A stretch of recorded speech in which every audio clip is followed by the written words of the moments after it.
Hi guys! Nandito ako guys sa labas ng bahay dito sa aking garden. Magiging busy na naman ako and ipapakita ko sa inyo yung aking mga gagawin this afternoon. Itong mikan tree guys at saka itong aloe vera, ililipat ko siya. Dito ko siya ililipat. Diyan ko siya ililipat.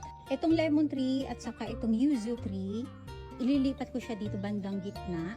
And then yung isang aloe vera kanina, itatabi ko siya dyan.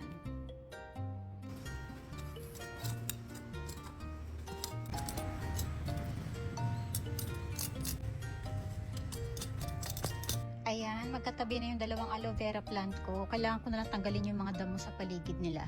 Ito na yung yuzu plant guys. Tinanggal ko na siya and then i-replant ko siya dito. Ililipat ko lang siya ng pesto.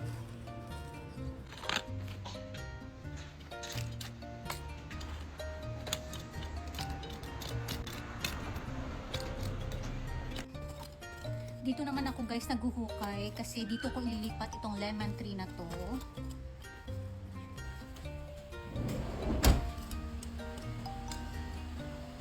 So ayan guys, magkahilera na yung aking lemon tree and yuzu tree.